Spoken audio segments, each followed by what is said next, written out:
Nigeria ranks 122 out of 180 countries on the Global Press Freedom Index. Not behind war zones, not behind collapsed states.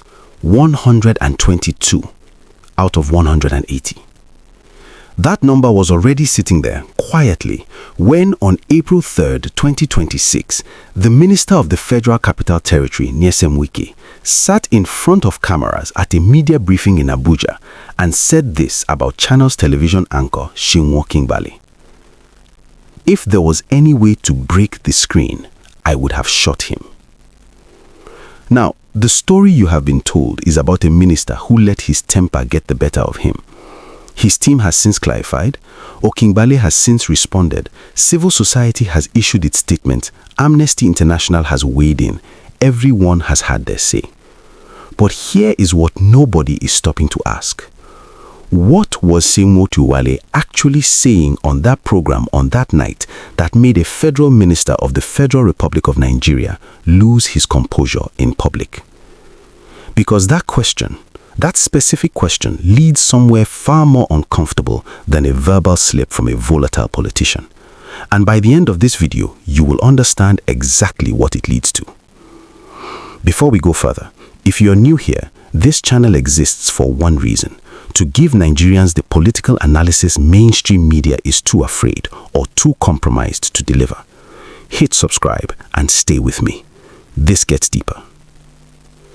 Let us go back to the moment that started all of this. Seun Okinbaloye on his Politics Today program did something that is not common in Nigerian television. He did not ask a question, he offered a position. He said, and I want you to hear his exact words, that Nigeria would be, quote, doomed democratically if the African Democratic Congress, ADC, collapsed ahead of 2027. He described the ADC as, in his words, one of the hopes of the opposition going into 2027. He said that what makes a race interesting is when it is competitive. When it is not, he said, only one party standing in the middle of the ballot. That was the remark. That was what triggered Wike. Now, why was Seun Okinbaloye talking about the ADC at all? Because on March 31st, 2026, just 3 days before Wike's media briefing, INEC, the Independent National Electoral Commission, announced it was derecognizing the David Mark faction of the ADC, delisting their key officials from its portal, effectively paralyzing the party at a moment when opposition politicians from across the country had begun to gather under its platform as a vehicle for 2027. INEC said it was following a Court of Appeal directive to maintain the status quo. The opposition said that maintaining the status quo should have meant leaving the existing leadership in place, not removing them. The argument is still live in the courts. So Seun Okinbaloye was talking about a real, live institutional crisis, and his editorial position was that it was dangerous for democracy. That's the surface level story. But there's a buried narrative that the discussion about Wike's words has almost completely swallowed. The historical parallel I want to draw is 2015, when Goodluck Jonathan's administration turned hostile towards media coverage it found inconvenient. Those attacks were also called overreactions, thin-skinned responses from powerful men. And what followed was an administration that lost the national narrative and then lost the election. When powerful men react to journalism with public hostility, it is almost never because the journalism was wrong. It is almost always because the journalism was too close to something real. And here's the fact that reframes everything. The pattern interrupt that should have been the headline but wasn't. Nyesom Wike is not APC. He is nominally PDP. He is technically opposition. And yet his fury was directed at a journalist who was defending the viability of opposition parties going into 2027. A man who sits in the opposition threatening a journalist for defending the opposition. Hold that contradiction, because it is the key to everything that follows. Let us talk about the institutional mechanics underneath this story. Because this is not simply about one minister and one journalist. This is about what institutions are involved, where the law creates ambiguity, and who benefits from that ambiguity. The Nigerian Constitution, specifically sections 22 and 39, protect press freedom and the right to receive and impart information. These are not decorative provisions. They are the legal basis under which 14 civil society organizations, the Nigerian Guild of Editors, SERAP, and Amnesty International all issued condemnations. NGE and SERAP wrote directly to President Tinubu demanding an immediate investigation and a clear public affirmation of press freedom. But here's the institutional ambiguity. There is no statutory mechanism in Nigeria that holds a minister accountable for threatening language that falls short of a written, signed threat. The Constitution creates the framework for condemnation, but not consequence. And that gap between condemnation and consequence is not an accident. It has historically benefited the people at the top of the power structure. So who benefits from the way this story has played out? Wike benefits from the narrative pivot. Every hour Nigeria argues whether he literally meant to shoot Seun Okinbaloye. Every hour spent on that debate is an hour not spent asking why INEC derecognized David Mark's ADC faction at this precise moment in the 2027 electoral cycle. The conversation has been successfully moved from an institutional story about democracy to a personality conflict between a minister and an uncle. That is not a coincidence. That is a result. The ADC loses. Its paralysis continues. Former presidential aspirant Mohammed Hayatuddin warned publicly that INEC's actions risk serious erosion of democracy. Political economist and former governorship candidate Professor Pat Utomi went further, alleging directly that there is a deliberate attempt to exclude significant political opponents from the ballot using captured state institutions. INEC rejected those characterizations, but the criticism is coming from across the opposition spectrum, not from one isolated voice. The ADC crisis did not begin on March 31, 2026. It began in 2025 when rival factions started fighting over the party's National Working Committee, with court rulings going in different directions. By July 2025, a coalition of prominent opposition figures had gathered under the ADC platform, explicitly stating that their goal was to prevent Nigeria from becoming a one-party state. That was their stated mission. Around the same time, the APC formally endorsed President Tinubu for a second term. Labour accused APC of infiltrating its ranks in September 2025. The ADC raised similar infiltration alarms in October 2025.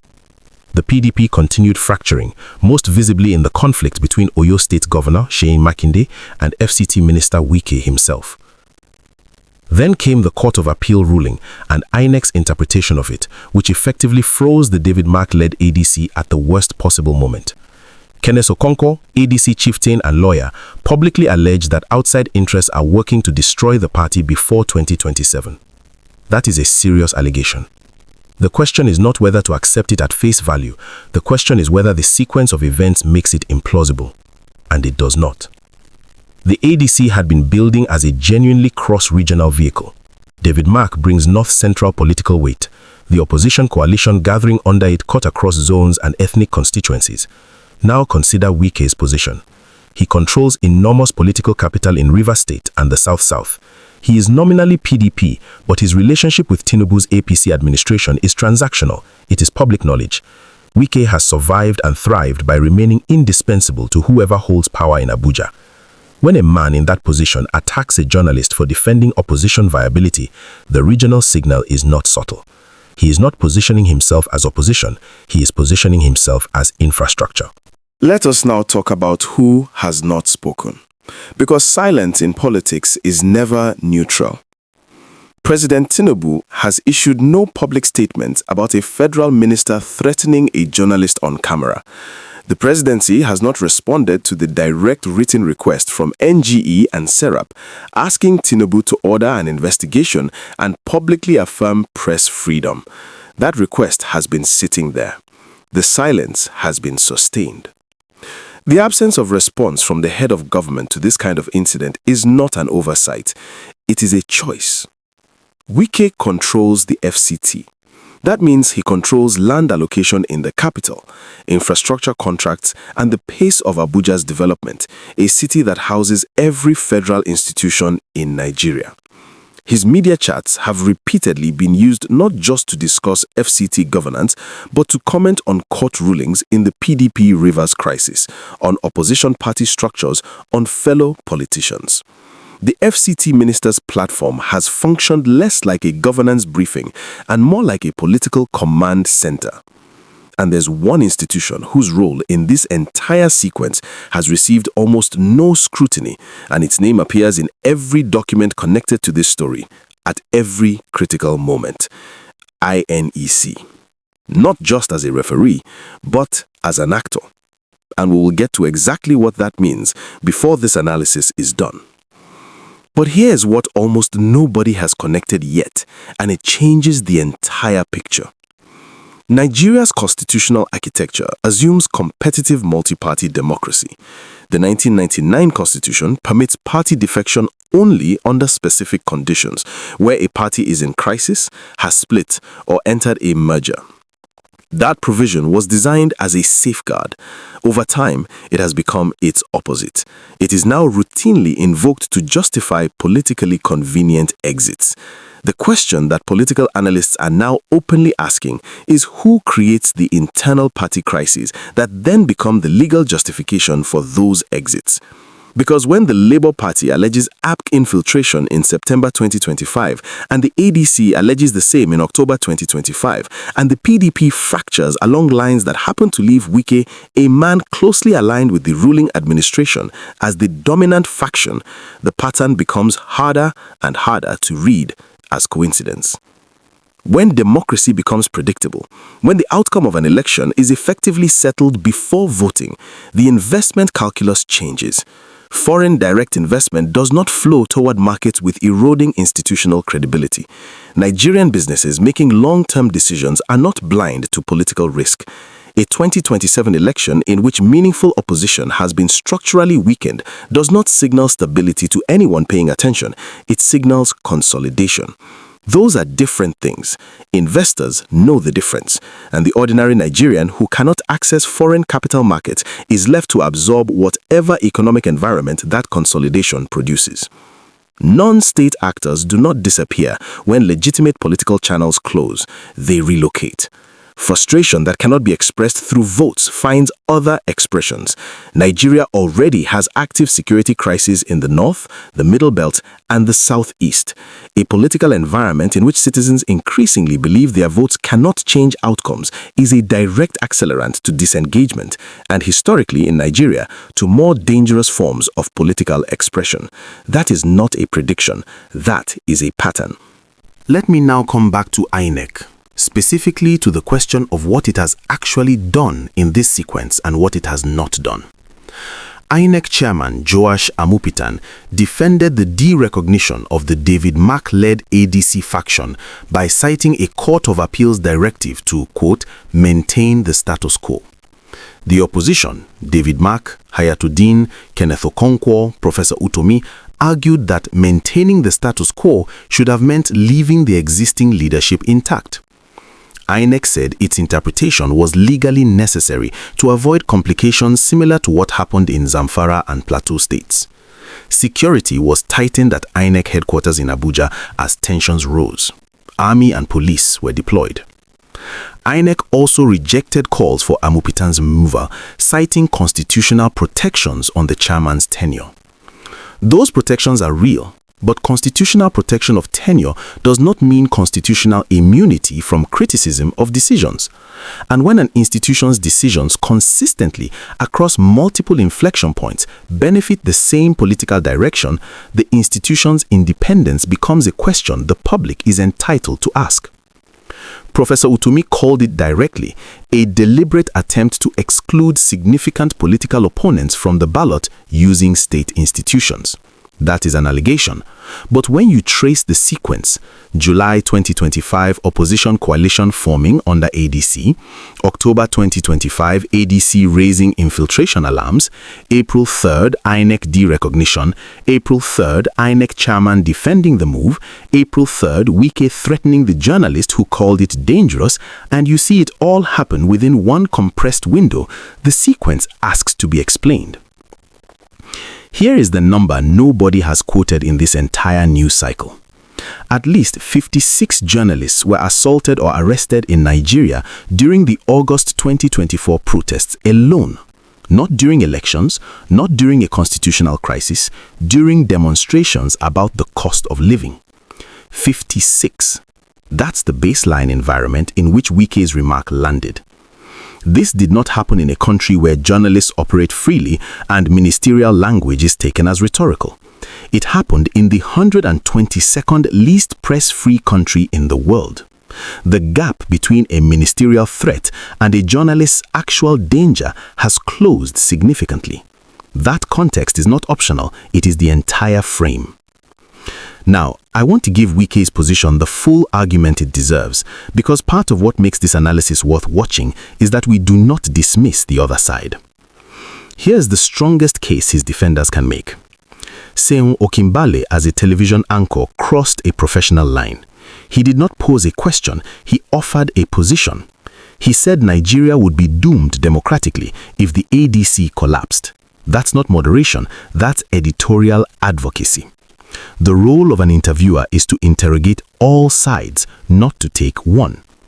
If Wike as a public official had appeared on camera declaring that one-party dominance would be good for Nigeria, civil society would have rightly condemned him for using his public platform to advance a political position.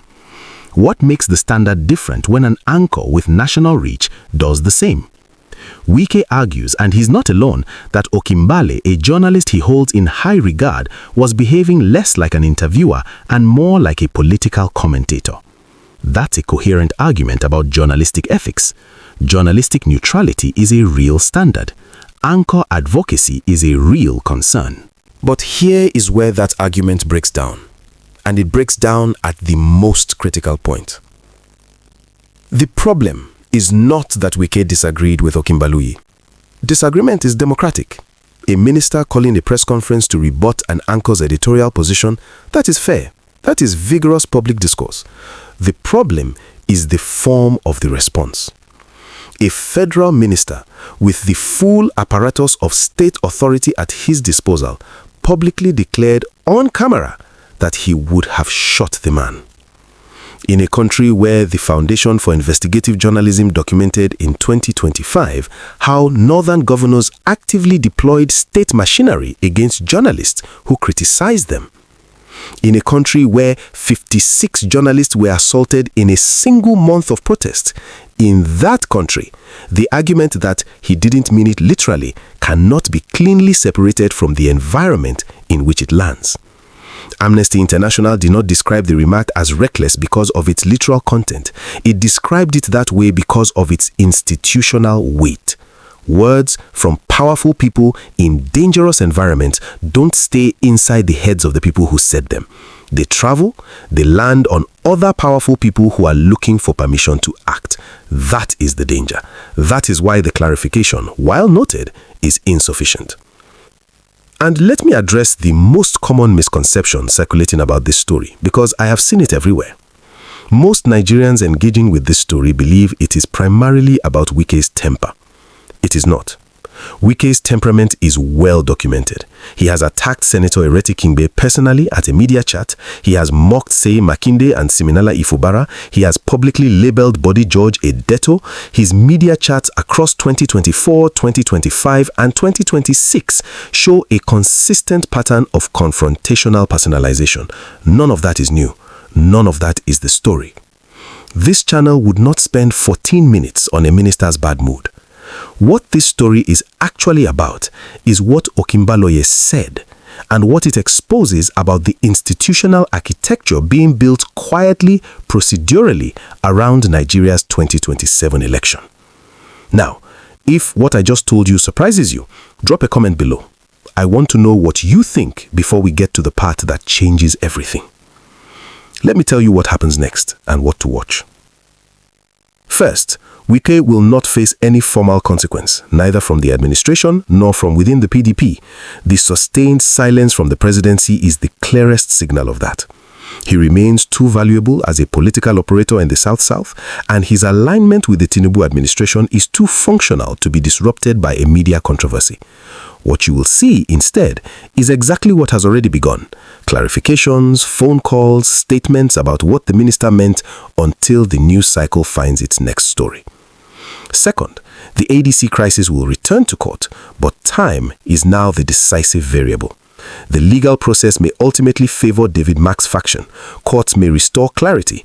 But every week the party's leadership remains in dispute is a week opposition candidates cannot fundraise, cannot build structures, cannot mobilize. The ruling party does not operate under the same constraints. The asymmetry is not accidental. Third, watch Channels Television's institutional behavior over the next 6 months. Not its press releases, its programming. The DSS has given Okinbaloye reassurances. IBAN has threatened a boycott of Wike. All of that is documented. But the question of whether Nigerian media institutions under sustained ministerial hostility will adopt a more cautious editorial posture is a question that will be answered in what appears on screen, not in what is said in statements. Watch for 3 things. Watch whether President Tinubu makes any public affirmation of press freedom in the coming weeks, or whether his silence holds. Watch whether the Supreme Court moves quickly on the ADC dispute or allows it to drift past the critical party registration and primary season. And watch whether Wike appears again on Channels Television, and if so, what the conditions of that appearance are. That negotiation, if it happens publicly, will tell you more about the state of Nigerian media independence than any editorial policy statement ever will. Seun Okinbaloye said, if this hope is dashed, we are doomed democratically. He was talking about the ADC, and the answer to whether that hope has been dashed is not yet a definite yes, but the process by which it is being dashed is now visible if you know where to look. What this story reveals is that the erosion of opposition viability in Nigeria is not happening through dramatic acts. No tanks, no dramatic arrests, no suspension of elections. It is happening through court rulings framed in procedural language, through INEC decisions justified by status quo interpretations, through internal party crises that peak conveniently at the wrong moments, through an environment in which the journalist who names that process publicly is told on camera by a sitting minister that he would have been shot for saying it. Analyst Dakuku Peterson put it well. Democracies are not only overthrown, they are edited, trimmed, administratively diminished until citizens wake up one morning to discover that what remains is no longer quite the thing they thought they had. If this trajectory holds for the next 5 years, if INEC's institutional credibility continues to erode on the question of electoral neutrality, if opposition parties continue to be paralyzed at critical moments through court-adjacent mechanisms, if the press continues to absorb threats without consequence to those who make them, Nigeria in 2031 will not look like a military state. It will look exactly like a democracy. Elections will still happen. Winners will still be produced. Institutions will still carry their constitutional names. But the conditions for genuine contest, the thing that makes an election meaningful, will have been quietly, procedurally, administratively removed. And that version of democratic collapse is the harder one to reverse, because it leaves nothing dramatic enough to point at. Seun Okinbaloye said he is not afraid. The DSS has provided assurances. Wike has clarified. Everyone has issued a statement. But the ADC is still paralyzed. INEC has still not reversed its decision. And the man who threatened a journalist on camera is still the FCT minister. So I leave you with this one question, and I want your answer in the comments. In Nigeria today, who actually pays a price for crossing the line, and who doesn't? If this analysis gave you clarity, share it with one person who needs to understand what is really happening in Nigeria. Like, subscribe, and I'll see you in the next one.